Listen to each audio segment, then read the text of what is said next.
Shuro is your average run-in-the-mill ninja living like a neat in a rundown apartment. While looking through trash jobs to make a living, he gets across a job to infiltrate a school but soon learns that he has gotten mixed up in something much bigger than him and he must use his godly ninja skills to solve everything. However, before any of this, a group of soldiers hastily barge into a room to seize enemy soldiers inside, but they find a soldier with his head slashed off sitting right in front of them. They conclude that it's not the case of a bomb but rather the ninjas as they spot a paper origami of a crane which confirms their suspicions. Shuro comes to the school rooftop and Hibi tells him not to trip on the pipe. Hibi seems like he has already fallen for Shuro as he tells Shuro to watch the gum on the ground. He says that it has been a long time since they saw each other and then comments about how Shuro has always been good at hiding and escaping. Shuro could not bother less about the yapper and asks him about his scars from the lightning strike. Hibi says that he is hiding them using makeup and that they will heal when he defeats Shuro. Looks like Kuro's rod tries to run away but he manages to grab it from his pocket. He asks the girl why she has been staring at him and asks for her name. She says that she has many names but her real one is Suzuki. Shuro asks them why they called him to the rooftop which is visible from everywhere and Hibi says that it's normal to have a cool gathering at the rooftop. Shuro tells him that they're not in a manga and says that they should leave before they get shot by a sniper. The sissy-looking kid named Hatcha tells Shuro that the enemy has also assembled on the other side of the rooftop and they turn out to be dark-skinned gals. Shuro asks him about their information and he says that they're from the Rear Support Division of the Ministry of Health, Labor and Welfare and are called Rear Enders. Only their name sounds good while they look ugly and Hibi steps forward to deal with them. Shuro reminds the lowlife to back off as he is the strongest of them four and will end this by quickly defeating the enemy's strongest Jaru. He deduces that the ugliest one is the strongest and will probably have a final form like Frieza. He asks Hatcha if he has a laser pointer and Hatcha says that he always has the good stuff. Shuro tells him to point it at the enemy's hand when he gives the signal. Shuro jumps down on the bridge and wonders how he reached this point, rewinding the story from the 9th of September to the 22nd of July. Shuro is practicing his toothpick shooting skills using a straw and tries different poses while rating his shots. Another ninja called Kado appears from behind and Shuro gets shocked. Kado comes inside and Shuro assumes that he must be a career ninja based on his skills. Kado tells him that many non-career ninjas are unemployed these days and the rumors are that they are sneaking out of the country. He says that they have been going around checking up on ninjas to make sure they don't get any funny ideas. Shuro says that he would never do something like that and only needs a job. Kado remarks that no matter how many ninjas like Shuro run away, they don't make a difference. He warns Shuro that running away will get him killed. Putting forward a box, explains that a job has arrived for him. Shuro asks him what the job is but recalls that ninjas are supposed to figure that out themselves. Kado says that the famous Kimagakure clan has gone downhill, referring to Shuro but Shuro stays silent. A toothpick falls from the roof and Shuro tries to grab it but Kado catches his hand. He asks Shuro if he is going for his eyes and Shuro explains that he was trying to catch the toothpick.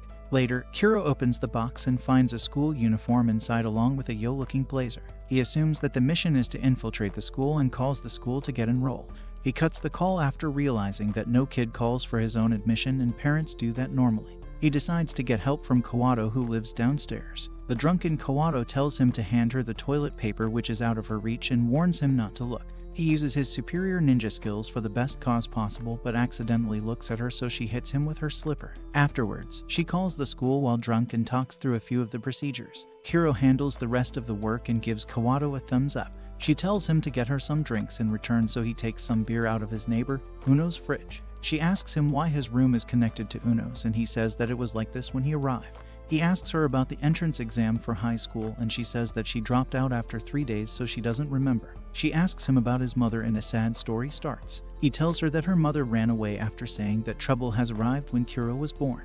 He explains that his father misheard what she said and thought she said Shuro so that's how he got his name. Kado can't stop laughing and asks him about his age and he replies that he is 17.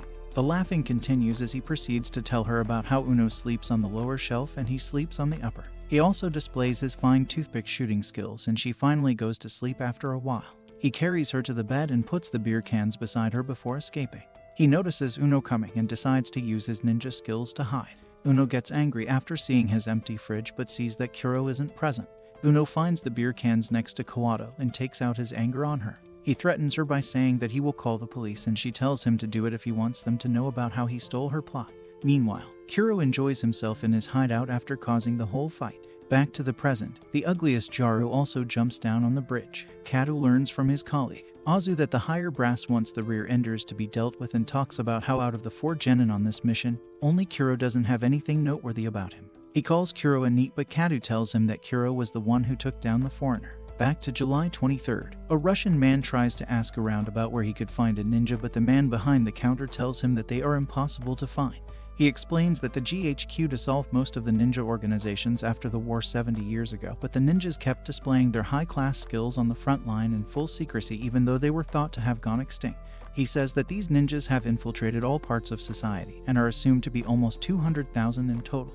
Back in the present, Kuro warns the Jaru to surrender if she wants to live, and she mocks him by saying that he doesn't look skilled enough to beat her. He tells her to look at the laser on her hand and bluffs that her hand will get shot to pieces if she tries to do something. He continues bluffing by saying that they wouldn't have infiltrated enemy grounds without sniper support and that they can reach anywhere in the atmosphere. The Jaru doesn't fall for his bluff and attacks him because ugly people only fear themselves. Meanwhile, Kado talks about how a foreigner was going around cutting the family rod of random people while talking a lot about ninjas, which gained a lot of attention. He says that the upper brass sent a number of genins after this foreigner. And the time rewinds to the 23rd of July again. The foreigner goes around looking for a ninja like he would find one sitting on the road. A crazy old man teases the children in the park and offers them his so they run away. The foreigner sits down in despair but sees a normal Japanese sign on the bottom of a pole. He assumes that it is a ninja code and finds another warning sign nearby which says that anyone who pees on the wall will get his rod cut off. The foreigner sees both of these signs and calls his contractor. The dumb contractor tells him that the sign says that he should cut of 2-3 rods to meet the ninja.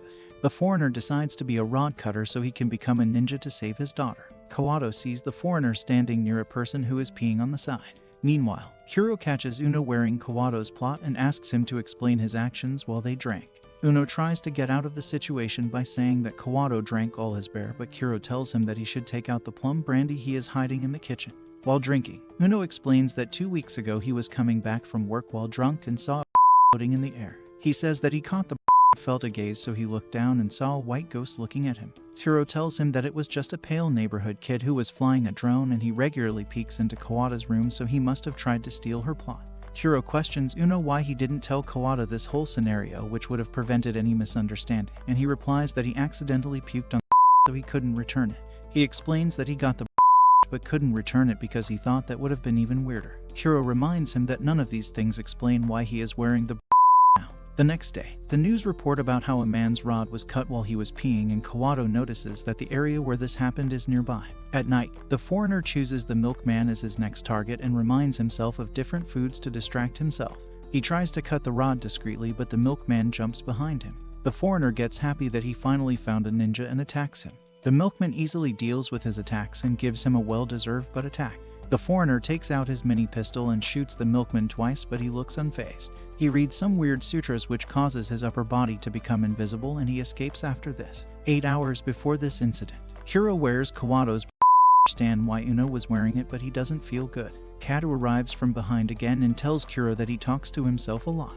Kado sees the blazer hanging on the side and sees that it's a Marashitan 4.0 after taking a closer look. He tells Kuro that he has another job to do before his entrance exam, and it's to kill the slasher who has been going around cutting people's things. Kado leaves after handing him the box, and Kuro wonders why he froze after seeing the blazer. Back to the present, Kuro recites the weird sutras and his upper body also turns invisible.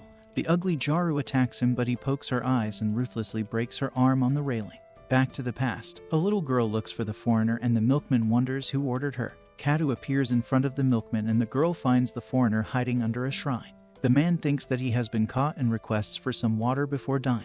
He tells the girl how he won't get to meet his daughter that was born recently because he failed his mission, but the girl says that she will help him. Kado calls the Milkman Azu and asks him why he stepped down. Sasami yaps about how he trusted them to have his back and afterwards questions why the government is not using their powers over the ninjas since the war 70 years ago. He asks why the top-class Chunins have been recalled from overseas missions and are stuck inside the border doing dumb tasks. The answer they both reach is under ninja, and Sasami disappears after saying this without explaining anything about this mystery. After shattering her arm like a twig, Kuro's teammates find him to be a ruthless yet precise ninja. Hibi claims that if Kuro was serious, he would have snapped her neck right away. Hatcha decides to bring the nurse's attention to de-escalate the situation while Kuro hears the voice of a student and realizes that it's actually Ada. Jumping back into the past, a boy who is fascinated with Kado spots the article of undergarment that he once failed to steal. The creep loser tries to reach for the object in the hopes of fulfilling his bullcrap fantasies, but Kuro electrocutes him down on the spot, making the boy faint and hit the ground. He wakes up inside Uno's apartment, and Uno immediately starts asking questions from the boy for stealing Kawado's plot. The boy, named Ida, refuses to speak until he hears Kuro's voice, who claims that they found him fainted outside the house. Like a true master manipulator, Kuro doesn't reveal that he is the one who tased Ada and gives him pickled eggplant to eat. A drunk Kado barges into their apartment, catching the attention of the nerd who is infatuated with her. When Kado asks about the random boy, Kuro decides to act like a true bro and tells her that Ida is the one who recovered something important to her and wanted to deliver it in person. Kado thanks the boy for the act, and when Ida is leaving their apartment, Kuro calls for his attention. He teases if he wants the plot anymore, and Ida tells him that he nearly became a criminal and thanks Kuro for not slandering him in front of Kado.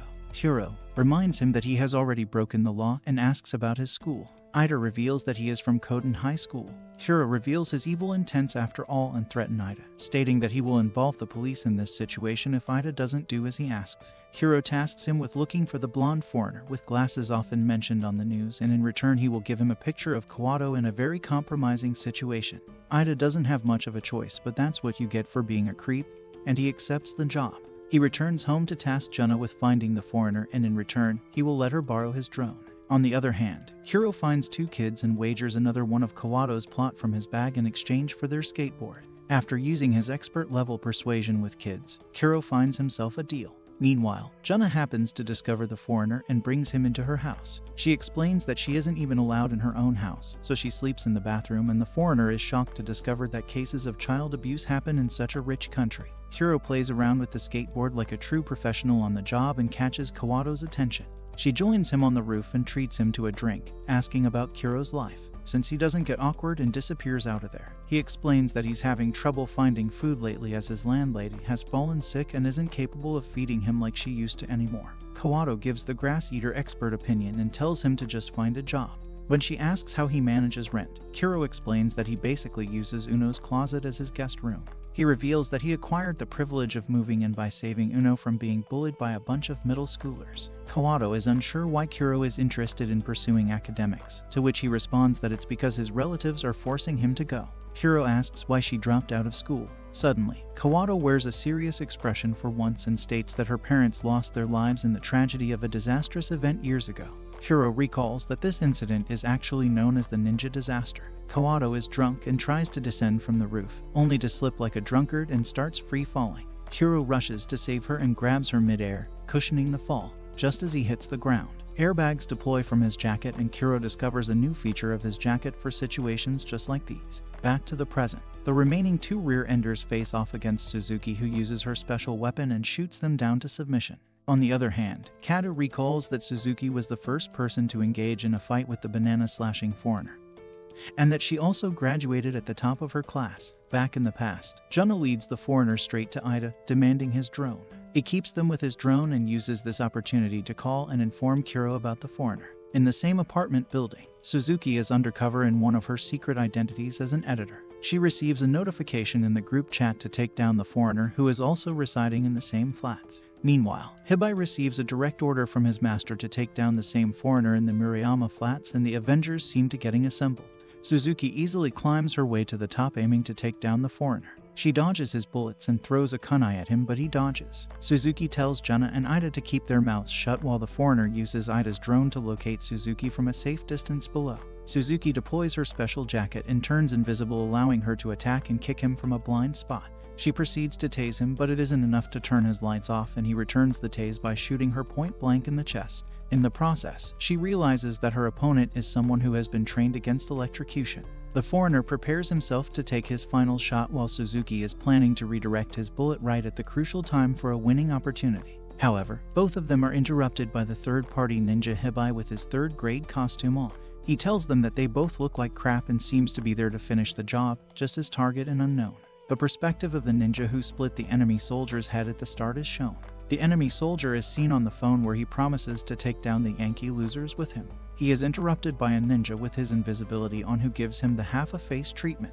The same ninja reports to Kado about his jacket being version 3.5, which gives Kado confirmation that Kuro did indeed have the latest model of 4.0. Hearing this, he wonders if the real front line of the war is occurring inside their borders rather than internationally. Resuming the battle with the foreigner, he points his gun to Hibi as his prime target, giving Suzuki enough of an opportunity to hurry away. The foreigner pulls the trigger on Hibi, who easily gets back up even after being shot in the shoulder. The foreigner is in utter disbelief in the capabilities of ninjas and wonders what they're even made out of. Hibi goes on to face-plant the foreigner with his shoe, kicking him away, which tosses the remote control of the drone out of his hands. Suzuki takes the remote and wonders what the reason is for sending multiple ninjas to compete with each other on the same mission. She has no time to come to a conclusion and decides to cause distractions between the two fighters using the drone device. Hibi thinks he's fine even if it's a 2-on-1 situation. Azu meets up with Tara. Hibi's master and Sasami pops up out of thin air as it's revealed he used to be their former captain, but now he just looks homeless. While they're having their conversation, a car drives by with Kuro making his secret entrance. The vehicle stops right in front of Hibi and the foreigner, and the driver is revealed to be Jenna's stepfather. He ignores all the red flags in front of him and goes straight to scold his daughter for going outside. The foreigner observes this as Jenna apologizes as much as she can, and Kuro takes this chance to swiftly use his dart, which is aimed right at Hibi's eye. Thankfully, Hibi catches the dart, allowing the foreigner enough time to clock the living crap out of Jenna's loser stepfather. Hibi realizes that Kuro has also been assigned to this mission and nearly evades being slammed by the car driven by the foreigner. He steers back to the father and decides to shoot him in the head after all, to get back at Jenna's father for his harsh treatment. The bad guy is making all the right decisions. However, Jenna begins to show worry for her father, which is enough reason for the foreigner to show mercy. The foreigner tries to escape, but he finds the final hurdle, Kuro sitting right next to him with his invisibility on. Kuro knocks him unconscious with just one punch and delivers his body to Sasami and the bunch. He then leaves without claiming his reward like a true Chad. In the present, the leader of the Rear Enders faces immense pain after her one-sided battle with Kuro. Hibi being the battle junkie he is, feels completely robbed that he didn't get to participate in this battle. Hatcha brings her to the nurse to get fully patched up and begins as part of the mission. He expertly makes use of his language and shows consideration for the girl, making her let down her guard. He also makes use of his teddy bear to strike comfort in her heart. Hatcha goes on about their hair and his interest in makeup, stating that the girl chose the color red because it represents the main character, since blue represents villains. To top off all this fake flattery, he spins a personal story about himself and how he used a teddy bear against the cruelties of his personal life. He tells her that he wants to see the real girl behind the makeup, finally making her heart melt and succeeding in his rizzing arts. Elsewhere, Kado asks Azu about the details of the foreigner since he wasn't there to see off the conclusion. Returning back to the past, the superior ninjas bring the foreigner to a field for interrogation. The bag is finally lifted off his head and Sasami takes off his disguise, revealing that he's actually a beautiful young woman under the guise of a fat old man. Sasami explains that they're not allowed to use full invisibility gear inside the borders of Japan on behalf of their deal with the police. It presents the looming threat of an expert ninja casually waltzing into the Prime Minister's office and doing as they please, so their powers had to be nerfed. Discussing the topic of the Rear Enders, it is explained that the government is giving orders to their action teams such as Rear Enders on behalf of the Prime Minister as insurance against the ninja organization. The other organization that instigates these internal rivalries from the shadows with the intent of the ninja's downfall is actually known as Under Ninja. The Koden High School is an important location because it stands where one of the child schools of the old Imperial Army used to stand. The disciple ninjas are being sent to infiltrate the academy because of this reason. The foreigner is still hopeful that his sorry bum will live and wonders why they're spilling such important details right in front of him. Sasami claims that he's now become one of them because of his abilities, since he was able to fight two ninjas at the same time and stand on equal ground against them. The foreigner feels stunned hearing her words, while Sasami reminds him of the ninja code, which is to relieve oneself of their family and relationships. The foreigner picks up the phone to call his employer, who is holding his child for ransom. The man picks up the call and instantly gets his foot severed from him. Just then, a ninja in disguise holds him up and tells him to wisely choose his final words, but the man is already done for. The ninja had help from another ninja who their invisibility on the whole time.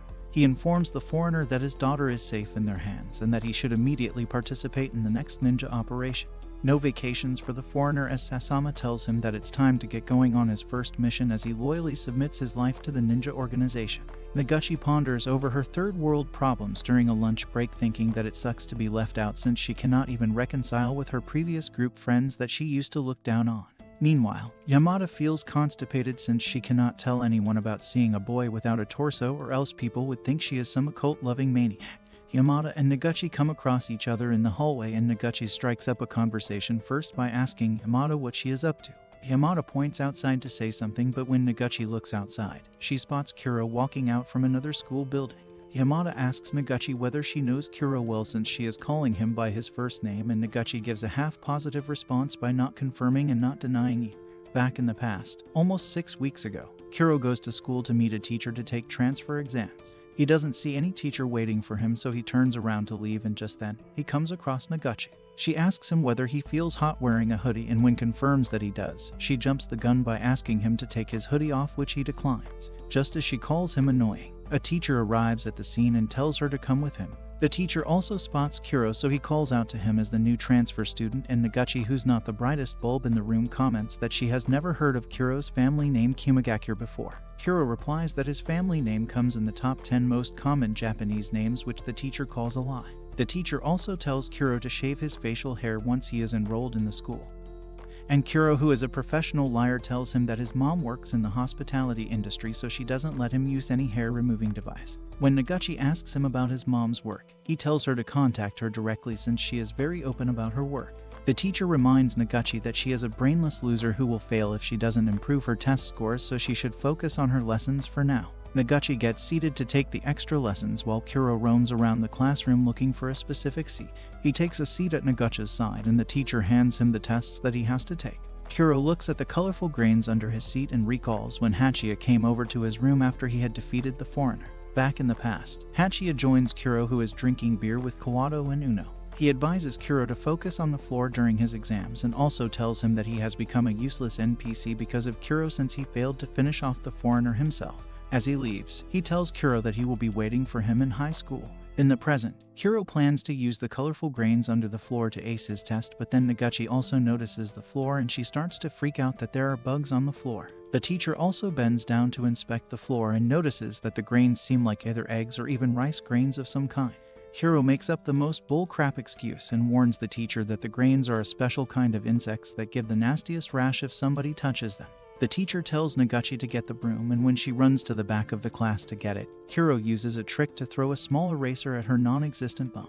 Naguchi starts to freak out, yelling that somebody has touched her, but while Kuro thinks he has bought some time to cheat on his test. But then the teacher steps on the grains, failing his plan. The teacher then starts to wipe away all the grains, making Kuro thinks that he at least needs to protect the grains under his feet somehow. Kuro uses his ninpo, water escape technique, and water starts to flow down his legs as if he's pissed himself. Naguchi notices the floor getting wet, so she points it out to the teacher, and Kuro starts to whine that he has been so upset because of the tests that he drank a lot of ocean water, due to which he's pissing himself like a toddler. Naguchi throws a rag on the wet floor while the teacher takes a crying Kuro outside and tells him to stop crying. Kuro whines to him that he has only managed to do the Japanese test and asks him whether he can get the minimum passing score at least. The teacher reluctantly agrees to stop Kuro from crying, and Kuro gets a win. When he leaves the school, an unknown man shouts at him that he will be looking forward to seeing him, and just then Naguchi also strolls outside to walk with him. Kuro offers her his dirty plot like a true gentleman, which she blatantly refuses. Soon they both reach his home, where Kuro introduces Kado as his mother. Once inside, Naguchi asks them whether they both live together since there's only one futon in the room, and Kado tells her that Kuro sleeps on the second floor. Kuro asks Naguchi to spill all the class tea, so she shares that the girls have 4 groups and that she once belonged to the main popular group, but now she is kind of floating around. She also shares that their school was once rumored to be a military base, and that some students have been rumored to have gone missing in the tunnel leading underground. She also tells them about the school director, who is a weirdo doing whacked up jobs, and just then, Kado switches on the TV to watch her favorite show. The TV airs a show in which a character named Miss Takachiho faces a bunch of ugly-looking dudes. Takachiho confronts a shut-in loser by telling him that his mother has made a request to deal with him due to his recent violent behavior, and on hearing this, the loser attacks Takachiho. Suddenly, a ninja who is hidden through camouflage cuts the attacker's leg and arm, which causes all the other captives to start screaming and running away. A hunger game then begins, where Takachiho, with the help of the ninjas, starts butchering everyone. Shuro recalls that the show is called Me, and the old dudes were criminals whom the police cannot touch or taken to be killed publicly. He then spots Kado outside and on his instruction gets inside his van. Afterwards, Kuro escorts Ida to the school and Ida asks him whether he is serious about protecting him, so Kuro tells him that it is his work. He stops on the way at Naguchi's house, who asks him why he even knows about her address, and Kuro tells her that he followed her to her house the other day like a certified creep. On the way to school, Naguchi tells Kuro that Ida gets bullied by all the guys and the girls won't take his side either since he was caught putting up a camera in the girls' bathroom. Ida whines to Kuro that he had found a microphone inside the girls' washroom when he had gone there with his camera, but when he had reported the incident to the teacher, he was accused of the whole thing. They all stop to let a train pass and Naguchi points out the school director to Kuro, who is standing on the other side. The director makes a sign that Kuro recognizes, making Kuro realize that the director can use clairaudience. In the school, Kuro is introduced as the new transfer student and the class laughs at Ida, who is standing beside Kuro for no reason. As Ida and Kuro walk to their seats, a random yapper bully puts out his foot and tells Ida to come back from the back door or else he is dead. Kuro pushes Ida's foot, making him stomp the bully's foot, and the bully tells Ida to remember the incident for future. After the class, Kuro spots Hibi staring at him, so he follows him to the roof where he meets Suzuki and Hatcha, and the whole affair begins. Once Kuro is done with his fight, Yamada asks Ida to help her carry a box, so he begins to follow her. Being a cherry boy, Ida thinks of how he can clap Yamada even though he had no chance with her before, while Yamada takes him to the two class bullies and leaves him there, shattering all his dreams and hopes. The bullies ask Ida whether he has been making nasty SNS posts about them, and just when they are about to beat the crap out of him, Koro steps towards them wearing a card box over his head. One of the bullies gets near Koro and punches him, but Koro makes a Sanchin karate pose to defend himself and doesn't get hurt. When the bully tries to peek under the box to see who it is, Kuro grabs his neck and twists it, making him fall to the ground unconscious. The other fatso bully named Noheji approaches Kuro with a baton, and Ida thinks that Kuro will protect his bum, but Kuro gets behind Ida instead. Kuro then grabs both of Ida's arms and uses one of his arms to defend him against Noheji's attack, while he uses the other arm to whack the fatso bully. Noheji gets knocked down and Kuro tells Ida to deal with his bullies however he sees fit. Kuro then approaches the director, who is in the boiler room, and the director commends him for stepping in the enemy territory so soon. Kuro comments that he can come back later, which leads the director to attack him with a katana. Kuro dodges the attack smoothly, and when the director hits him again, Kuro blocks the katana with his arm. He then instantly throws a dart at the director, who also blocks the attack with his katana. The director tells Kuro that he is impressed by his precise attack as well as by the latest NIN armor, and Kuro tells the director to give up since Escape has already targeted him and his arm will evaporate if he attacks again. The director becomes shocked to hear this, commenting that it would be an honor to come across the greatest ninja weapon Escape, but also tells Kuro that he knows the laser pointed at the roof was by Hatcha. Kuro recalls when he got in Kado's van before and asked him about the Ninja Hunger Games show. Kado tells him the show isn't broadcast to the public, but some households can view the show easily, and that is ninjas. Their goal is to make sure that the public's resentment never falls on them. He then gives Kuro a latest drone shuriken and a folding gun taken from the foreigner. When Kuro points to a motorbike lying around, Kado shares that the bike is an AI-controlled self-driving motorcycle called Theo. He kicks Theo to wake him up, and Theo tells Kuro that he only allows hot babes to straddle him, which makes Kuro announce that he will take Theo. He then tells Kado to give him the targeting device for Escape.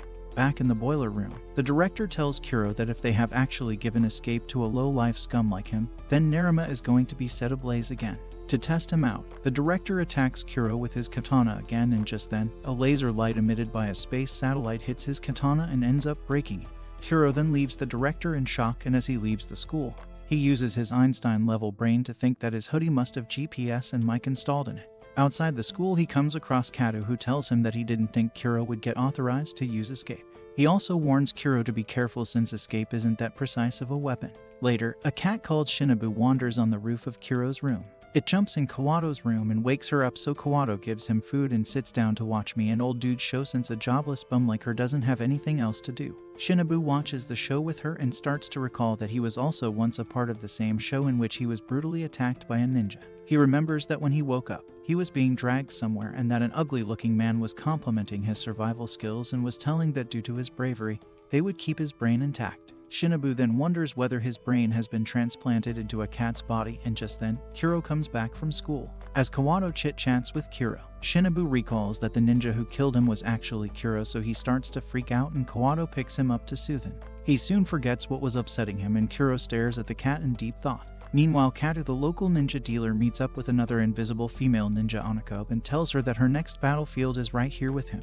The next day, Ida celebrates not being thrashed around like a dog due to Kuro's help, and just then, Noheji approaches him. Noheji takes him outside and tells him that he knows he was beaten up by Kuro and that Kuro is a ninja. He then begs Ida to let him meet Kuro, and Kuro appears behind Ida suddenly. He starts to beg Kuro to help him in his fight against the other school gang. Meanwhile, Kado arrives at Kuro's house in the guise of a delivery man, and as he distracts Uno, Onakobe sneaks inside Kuro's room. While Onakobe looks around the room, Kado asks Uno how long Kuro has been staying with him, and Uno doesn't seem to remember precisely. Kado realizes that Uno has been hypnotized by Kuro, due to which his memories are hazy. Noheji spills some bullshit to Kuro that in order to become a big shot, he was picking on weak losers like Ida, but now he wants to fight some Yankee-inspired thugs from Yankee High School. Onakobe tells Kado that the tea table in Kuro's room has an auto-deploying defense shield installed, and that there's a shelter beneath his floor which can even withstand a bunker buster. She comments that the other residents seem like normal civilians, and Kado tells her that the residents seem so easygoing that they may be undercover Jonins acting as Kuro's bodyguards. Shuro asks Hibi whether he would like to fight against Yankee High thugs, and Hibi agrees instantly.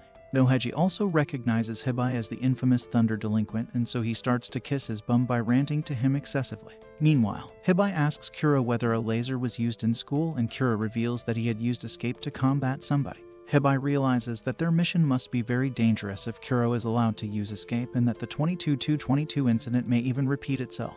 They all decide to hire a chick to get into a fight with the Yankee High thugs, and so with Noheji's help, they recruit Yamada, who seems like a brainless nutcase. Later, Ida goes to a convenience store to buy pomade to level up his non-existent wrist. The girl asks him to take care of his mom, and as Ida leaves the store, he thinks to himself that the lady definitely seems weird since even his mom doesn't actually know her. As he goes out, an invisible ninja steps inside the convenience store. The invisible ninja strolls around the store and then throws a shuriken at the store lady, but the old lady easily intercepts his attack and cuts down the shuriken with her katana. She tells the ninja that a cheap toy cannot harm her, and just then, the ninja slashes her neck with a katana. Meanwhile, Ida thinks to himself that he should just go back to being a waste of space NPC, and Suzuki, who is walking just a few paces away from him, also thinks excitedly about meeting Yashida soon. The store lady takes a hit, but before going down, she hits the ninja with her katana. When she feels that her attack has been blocked, she uses the katana's force to throw him back to an aisle and then falls down.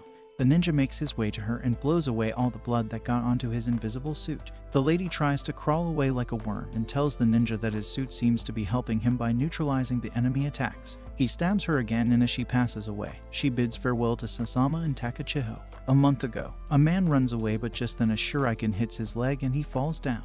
An invisible voice calls him a failure for running away from his ninja organization without even having an escape plan. An invisible ninja approaches him and taking the shuriken out, he asks him whether he meant to run away to the Un. The man tells him that he doesn't want to live a useless ninja life where he will grow old with age, but rather he wants a life where he can be Ted Bundy and kill till his last breath. The invisible ninja then tells him that he has got the perfect place for trash like him. In the present, Yashida takes a bath, and then as he steps out in his towel, he comes across Suzuki sitting in his room. Suzuki tells Yashida that she has come to pick up his manuscript, and when he points out that he has a different editor, she tells him, while looking like the perfect picture of Yuno Gasai, that she will continue to be his editor till he dies. At Ida's house, Jenna tells Ida that the convenience store lady knows her too, and that she even went to the child welfare center, making Ida think that the store lady is not a creep after all. Jenna then asks Ida to take her to the store, and when he scolds her in return, she leaves him to go to the store by herself. Meanwhile, Suzuki, who is coming back from Yashida's house, gets a notification about the store lady's death, so she wonders whether the Un is behind the attack.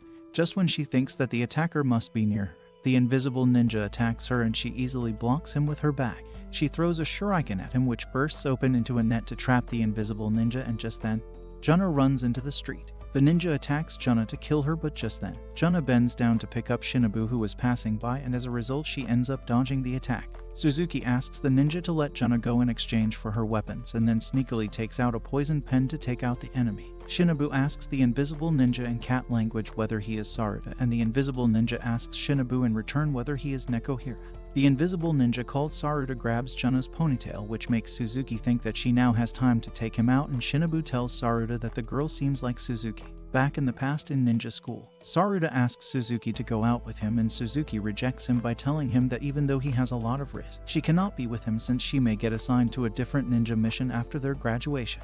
Later during graduation, Suzuki and Onakobe are declared as valedictorians for making 24 losers fall in love with them, which shocks Saruta.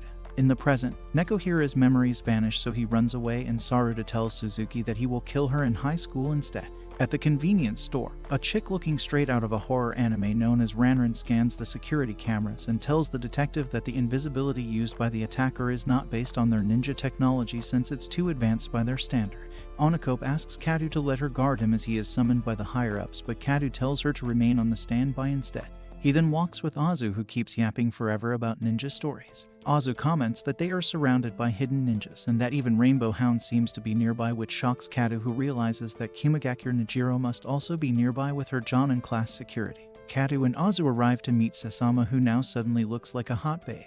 Sasama's guard Tara threateningly asks Kado why Onikobe is guarding him, but Sasama asks him to back away. Meanwhile, Onikobe is approached by Suzuki and they begin to fight each other. Suzuki tells Onikobe to stop fighting since Onikobe is much stronger than her. She reveals that an invisible ninja attacked her last night and that Onikobe and Kado seem to be the most sus. She thinks that one of the classmates who they had trapped may be coming after her, and Onikobe coolly states that she will kill anyone who comes after her. They both scan their yearbook and try to think which loser might try to off them. Onikobe recalls that a guy called Nekohira once confessed to her in cat language, and Suzuki also vaguely remembers her classmate Saruta. Suzuki decides to wait for the attacker to come to the school.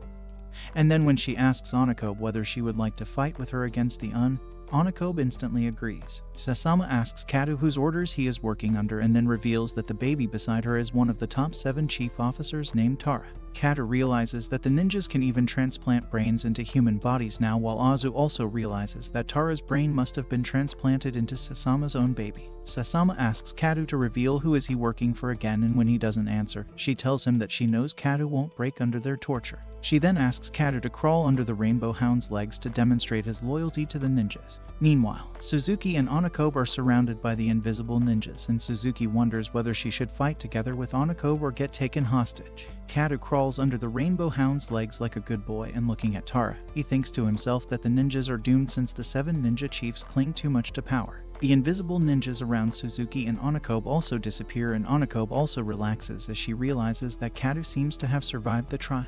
Meanwhile, late at night, Naguchi spots Kuro's eyes in her room, which makes her freak out and she starts to scream. She rushes off to her parents and asks them whether the house is haunted, but when she doesn't get a proper answer, she returns to her room. She goes to sleep again, and once again when she opens her eyes, she sees Kuro above her. She starts to scream again, so Kuro reveals himself and tells her to shut her trap. He reveals that he sneaked into her room like Edward from Twilight, and when she replies that he can get expelled for doing such a thing, he tells her that the school is going to be gone soon, so he cannot get expelled. He tells her not to come to the school the next day and then takes his leave. Naguchi tries to make him spill more information, but like a true Sigma, he doesn't listen to her and leaves through the window. Meanwhile, Yashida wonders whether his editor Suzuki hates him, and as he prepares to go to sleep, he unlocks his window and door, and then having nothing better to do, he starts to recall his life story. 10 years ago, Yashida is just about to fall asleep when a ninja wakes him up with a knife to his throat. The ninja makes him close his eyes and begins to narrate his sob story that on December 18, 1996, an incident took place in Peron where 15 terrorists took 100 hostages in a Japanese embassy. 4 months later, the Peron forces then raided the embassy, which resulted in the death of 1 hostage, 2 team operators, and all the terrorists. He then reveals the real story to Yashida that an hour before the raid, 7 ninjas including himself had infiltrated the embassy and had been successful in capturing the terrorists. But since the president wanted to assassinate a political head hostage, he ordered the forces to launch a raid, due to which the ninjas had to fight the 200 operators, and as a result, 5 of the ninjas died. After trauma dumping on Yashida, the ninja then vanishes into thin air, and Yashida then writes down this whole story into a book. He even publishes it, but the public thinks that it's only fiction, so the book doesn't get taken seriously. After the publishing, Yashida starts to get visited by all kinds of ninjas at nighttime who consider him their trauma bin and start to share their stories with him. Yashida even gets visited by Sasama once in her old man costume, and once even Hibi pays him a visit to share his crappy rap song with him. 10 years later, after the trauma dumping began, a lady visits Yashida late at night and asks him whether he is the one writing down the idle chatter of all the ninjas. She tells Yashida that all the ninjas will be annihilated and then leaves, making Yashida think that she is the only person who has come so far who has told the future to him rather than the past. In the present, Shinobu, who is actually Nekohira, tries to wake Kawato up to get him something to eat. He suddenly recalls his memories and remembers that someone from Kumagakure's family was his killer, so he rushes to Kuro's side. He thinks that even if he cannot kill him, Saruta may take revenge on his behalf, and just then, Kuro wakes up. Kuro tells him that he cannot kill him and that he should enjoy being a lazy bum cat, which pisses off Nekohira. Nekohira suddenly loses his memories again, and so he wanders off to the outside. Kuro then gets ready for school, and on his way out, he comes across Uno, who tells him that he is also going to his job. Hearing about Kuro's fight with the Yankee High School, he tells Kuro that he also used to fight a lot, so Kuro tells him to stop being delulu and to stop embarrassing himself. Uno tells Kuro to come to his room later so that he can prove he's not lying by showing him the school photo album, and Kuro still doesn't believe him. Kuro then mutters that he will come if he's alive and then leaves for the school, making Uno think that Kuro is some big shot after all.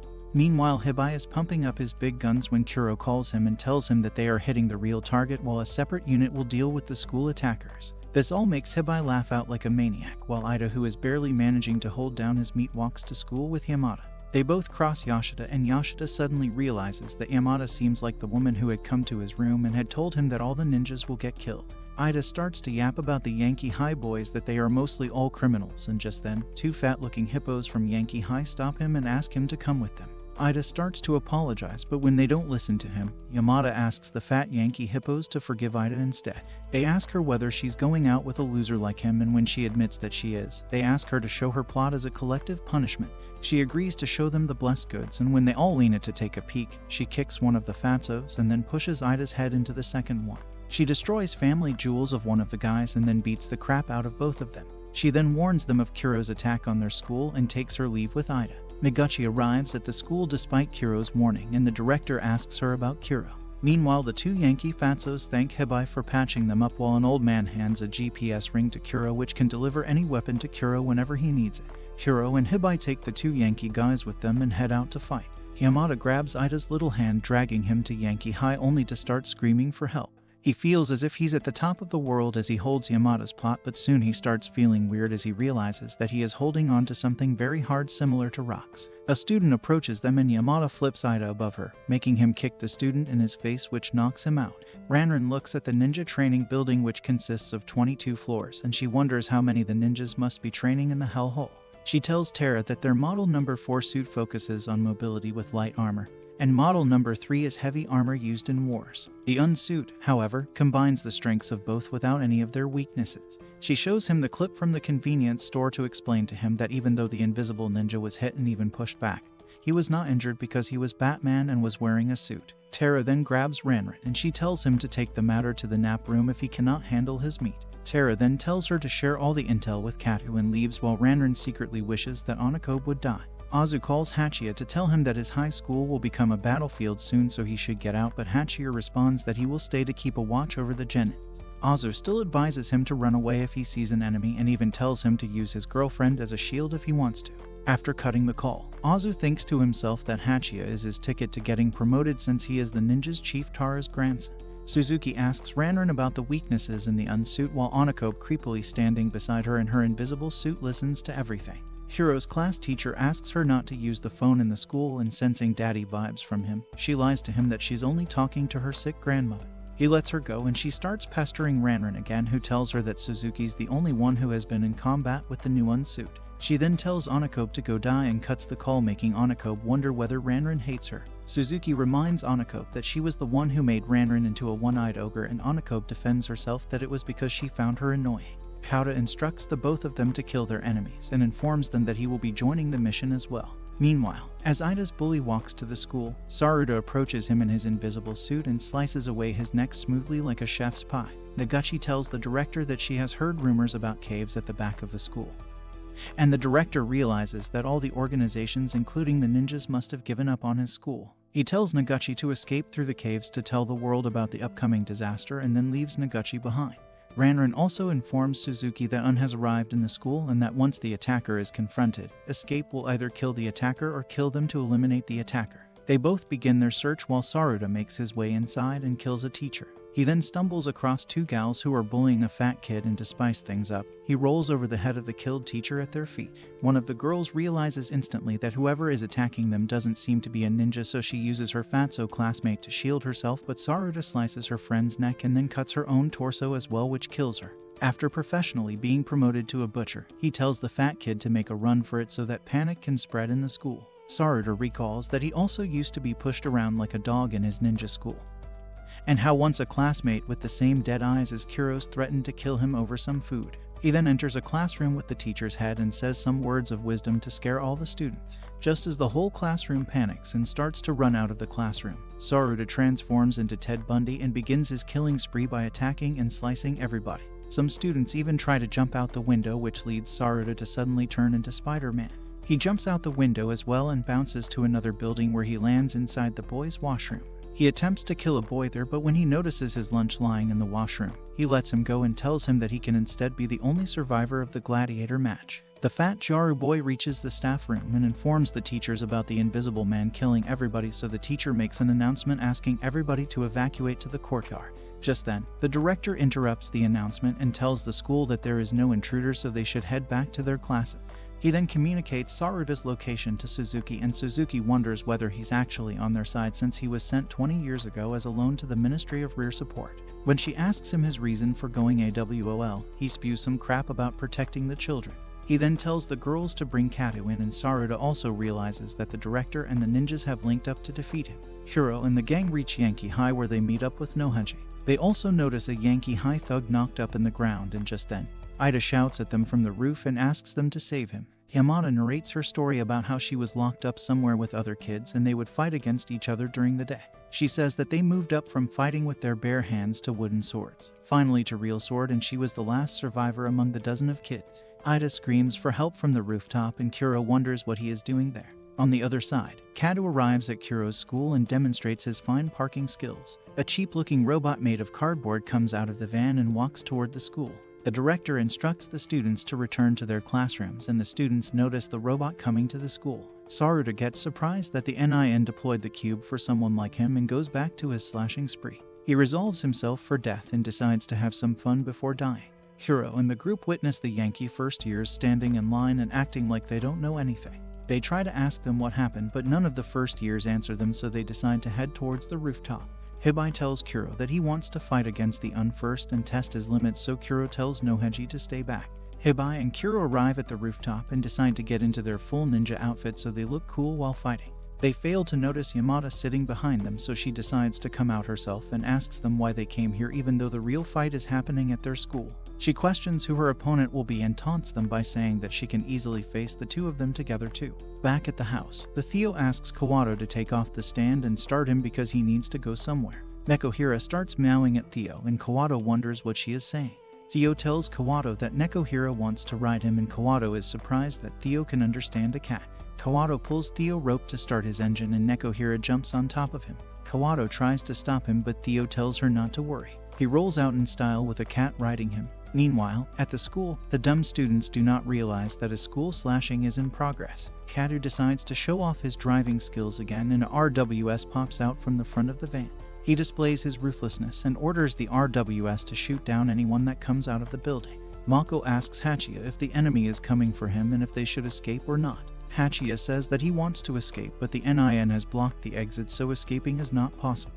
She tells him that she can call her friends so they can protect him, unaware that they have already been turned into headless soldiers. Hatcha tells her about her friend's death and she says that they were already ready to die. She goes into ugly Jaru mode and declares that she will avenge them. The director tells Suzuki and Anakobe to head towards the connecting hall on the second floor. Anakobe tells Suzuki that there are two connecting halls, but separating will be very risky, so they should try to catch Saruta from both sides. They split up and Suzuki reaches the connecting hall where she sees the teacher instructing everyone to go inside the classes. She decides to sniff him a little, but her sniffing session is interrupted when she notices someone coming from behind. She turns around and Anakobe tells her that Saruta is coming from the other side. He turns the teacher's head into a football and Suzuki parries the football using her back. He bends down and cuts her foot as she didn't use it to hit the football. He tells Suzuki that he will kill him in the end and turns to Anakobe to fight against her. Ranran tells Kado to hold off Saruta so she can accurately fire him with the escape, so Kado breaks into the hall using the cube to hold him in place. Saruta mocks them for using the strongest machine they're allowed to deal with someone like him, and Kado orders Anakobe to fall back. He grabs Saruta, but Saruta manages to throw something at Anakobe, and Kado heads toward a place which has no people but somehow falls down the stairs. Anakobe gives Suzuki her foot and tells her to quickly head towards the ninja lab to get it reattached. Suzuki reminds her that she will get killed if she goes out and asks her how she is doing with the rear ender's weapon in her leg. Aniko maintains the no pain no gain motto and says that she will support Kado, who is currently struggling to hold Saruda. Kado asks Ranran why it's taking so long to shoot the escape, and she says that the coordinates are not accurate because they're in a 4-story building, so he should take Saruda outside. Kado should have visited Dagestan once because his grappling skills are lacking, and Saruda manages to slip out. On the other side, Hibi suits up to fight Yamada, and Kuro reminds her that she is also a human that dies when hit. They start with hand-to-hand combat, and she easily evades all his attacks without moving from her place. He continues trying to hit, but she remains out of his reach and appears behind him to demonstrate how it's done. She hits him down, but he gets back up, and she calls him cute for jumping around so much. Kuro tells Hibi to stay calm, and Hibi suggests that they should try chest to chest this time. Wonder Woman starts acting weak all of a sudden and says that a maiden's plot is very precious. Ida wonders why she let him touch it, and Kuro finally remembers that Ida was also here. Hibi's creep side comes out as he suggests a test of strength against a girl, but she is not bothered and agrees to do it. They lock hands, and Hibi laughs at her for agreeing, but he gets the shock of his life when she pushes him down. He doesn't lose hope as he tells her that his name is Miracle Thunder Hibi and begins electrocuting her, which causes her to go Super Saiyan. After a while, she starts yawing and turns out to be immune to electricity just like Hibi. She pushes his hands against his head, and he starts seeing his bald master at the end of his life. She lets go of him after saying that she is not supposed to kill and tells Kuro that it's his turn now. Meanwhile, Naguchi roams around the corridors with her classmate, Sato, who says that she wants to get a scoop for the school newspaper. She asks Naguchi why she came outside the classroom, and she replies that the director told her to run in the direction that had the fewest people. Naguchi tells her that she received the orders through a blackboard eraser cleaner, but Sato finds it hard to believe, so she explains how the director must have put a radio in it. They find the 1-foot pirate sitting in the corridor, and she asks them to help her. Naguchi gives her support and asks Sato to help her too, but Suzuki says that Sato must record everything that happened.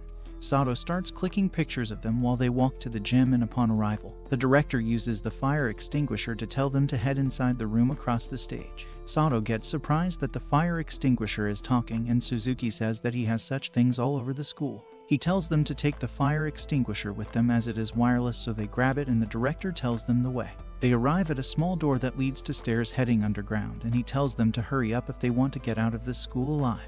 He tells them that if the escape attacks, then they will get caught up in the blast, so they should hurry up, and Naguchi asks Suzuki what escape is. Suzuki reveals that Escape is a top-secret orbital weapons platform run by the NIN, and those who learn about it end up disappearing along with their families. Suzuki reassures her that if they get out of this place alive, then she will guarantee their safety. The director tells them that it will take them 30 minutes to reach the exit and asks Suzuki if she can last that long.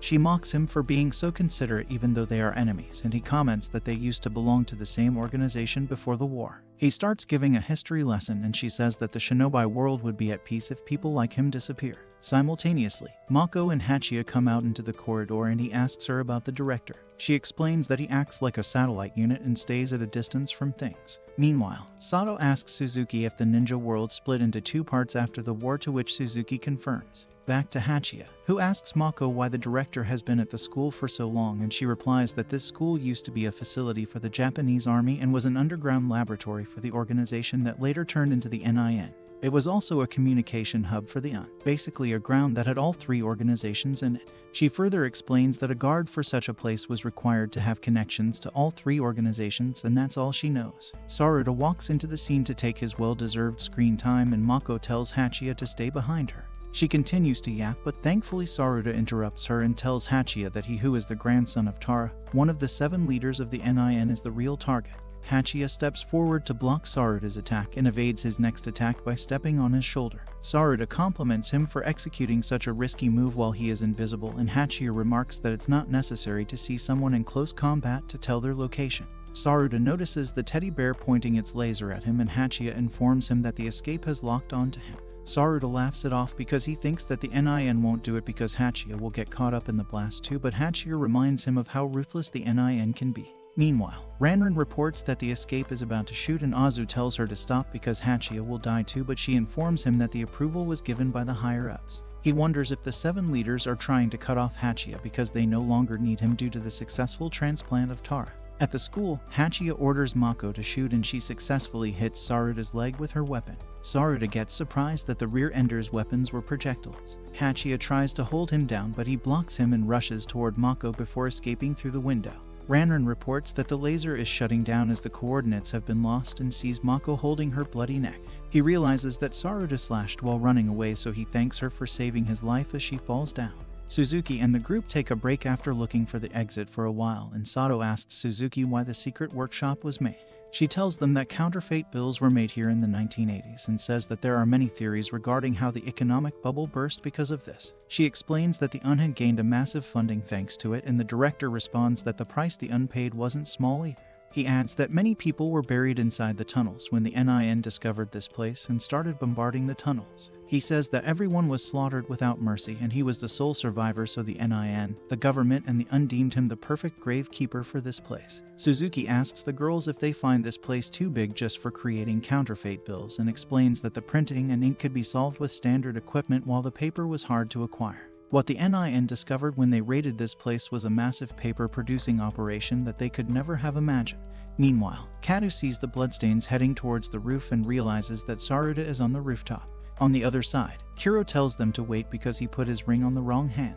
He raises his hand into the air after putting the ring on the right hand, and after a while a drone arrives with his katana. Kuro thinks about how the poison darts were also ineffective on Yamada, who is also immune to electricity. He looks at her well-built legs and realizes that she a top G that doesn't miss leg day.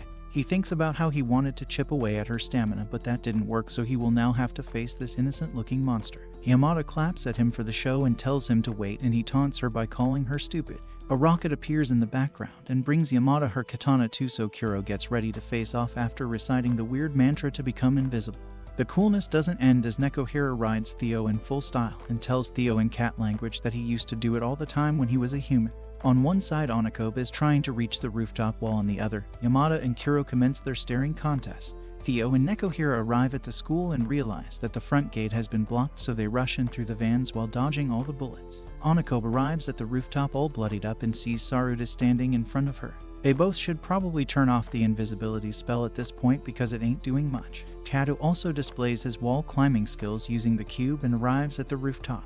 He looks at Saruta, but the cube doesn't identify him and he realizes that it's a trap. He tries to tell Onakobe not to attack him, but he says it a little late and she attacks the invisible suit. Saruta jumps from above while shouting like a monkey, and Theo also arrives at the door to the roof, but Nekohira's memories start to fade again. Onakobe pierces him with the sword and he hits her helmet with the rear ender's weapon, however she survives because she lowered the visor beforehand. Kado compliments her for pulling off a 300 IQ move, but Saruta presses the handle of his weapon, which causes the blade to shoot out like a projectile into her head. Ranran watches the whole scene and tells her manager, Tara, that she has finally figured out what the Unsuit might be. He tells her to continue while he gets a feel for the goodies, and she explains that it might be a modified spacesuit. She adds that recently a rocket was sent to space without any satellites, so the UN might have sent someone to space with that suit to get to the escape. The bald-headed manager starts sweating buckets after learning this information, and she continues telling him that the UN might be after the data server that is an escape, which contains personal information about the 20,000 ninjas that are the NIN. Kado grabs Onakobe and Saruta and tells the ninja lab to shoot him down from escape. Ranran tells Tara to recommend the 500 Ninja Committee to destroy escape before the UN seizes control of escape. A space suit appears near the escape just as it turns off its invisibility to shoot in on the other side. A robot delivers the report from the Ninja Lab to the 500 Ninja Committee, but not a single of them believes the report. The timing couldn't have been any better as an alert from the escape arrives that the lock of the emergency access point has been disabled. They realize that escape has been infiltrated, so they order the robot to shoot the laser cannon at full capacity after disabling the cooling mechanism so that the intruder gets cooked alive inside escape. They also tell it to detonate escape if this plan fails, while side by side the intruder laughs about the fact that he has pissed off the NIN. Fearing capture, he accelerates his efforts to download the sensitive information, aiming to complete the process before facing consequences. Back on Earth, Kuro and Yamada finally start fighting as the animation turns cool all of a sudden and they both slash at each other at the same time. Kuro cuts off her nose and turns her into Voldemort while she manages to cut his stomach. She uses her full strength on a downward strike and he tries to block it. The blocking is not successful as the extent of the force still manages to cause damage to his head. Kuro gets up again after blocking the strike and blood starts to pour out from his eyes and head. He goes down on his knees thinking he's not him and says he couldn't pull it off. She thrusts the sword into his mouth, killing him once and for all. Rewinding time 1 minute. Saruta tells Kado that when he betrayed NIN to join on, he saw the disguise of Sasama hiding behind the graves. The satellite finally fires at the high school, striking Saruta first and then spreading to every angle of the school. Azu asks to contact the governor and have him set up a disaster response task force. He also adds that they should lie to the public that the explosion was caused by a massive buildup of methane gas in the sewer. The attacks destroy every area, and everybody in the school as Suzuki and the other girls complete their escape through the tunnel and approach the exit. Suzuki turns to Sato and asks her to use her camera to document the ongoing situation. Sato quickly focuses her lens, capturing every detail, which is going to make for some amazing content.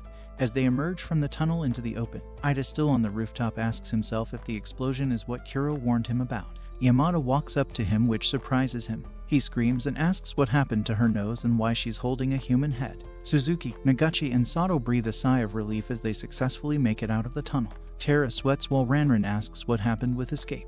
He tells her Escape is all but destroyed and also speculates that the UN has acquired NIN's data from the server, but Tara disagrees and says that there's no confirmation of any large bandwidth transmission from Escape. He adds that there's a good chance that a landing unit containing some kind of storage medium may have gotten away. He also adds that the 7 NIN leaders have assembled at the Grand Ninja Command to assume operational control, which means NIN has officially transitioned to a war state. 5 of the 7 leaders meet together for a meeting. They are so old they should be in a retirement home instead of blowing up satellites. The loss of Escape means NIN loses its decisive advantage over the UN. Tara tells Ranran that with the potential loss of the personal data, anyone above Chunin will be brought in for the response, forcing all of them to abandon their current mission. He then gives Ranran a field promotion from Jenna to Chunin and also tells her that her brother Hibi is alive. Back at where Kuro was killed, Hibi covers his face and says no one should see him like this. He mourns his death like a true rival and then notices Kuro is holding something in his hand. He opens his hand and sees Yamada's cut nose. He rejoices and commends Kuro for actually pulling it off. The nose is later sent to the ninja's lab and Ranran is asked to make a forensic analysis of it. Tara also discloses to Ranran that Onakobe is dead. Back in Kuro's room, Uno, Kawado, and Ida talk about the explosion and how it was heard everywhere. Ida also narrates what went down between Yamada and Kuro and also mentions how Yamada carried Kuro's decapitated head like a watermelon. This makes Kawado laugh because she doesn't believe it. Uno asks about Kuro's funeral, but Kawado tells him the cops announced the funeral is going to be for relatives only. All 3 reminisce about their encounter with Kuro that morning and can't believe he didn't make it to the night. Not long after, someone who looks exactly like Kuro comes by the door and asks them to keep it down. They think he's Kuro, but he goes by Kimagakure Jr., Kuro's brother. Kawado tries to comfort him about his brother's death, but he says he doesn't feel attached to him. A news report comes up that night showing the aftermath of the explosion. The news also confirms Kuro's, who died at the age of 24. Naguchi attempts to settle down and rest, but her peace is disrupted as she feels someone crawling up under her blanket. The intruder introduces herself as Kimagakure Toichi and reveals she is Kuro's sister. Later that night, as Juniro reviews the clip of Kuro's death, someone tells him that no matter how many times he watches, Kuro stays dead. He accepts that reality won't change, but believes that they can change the future by learning from what has happened in the present. The person talking to Juniro is revealed to be Juro Kimagakure, another brother. Thanks for watching till this long, my fellow men of culture. Don't forget to tell us about your favorite waifu from this anime and subscribe to the channel for more content.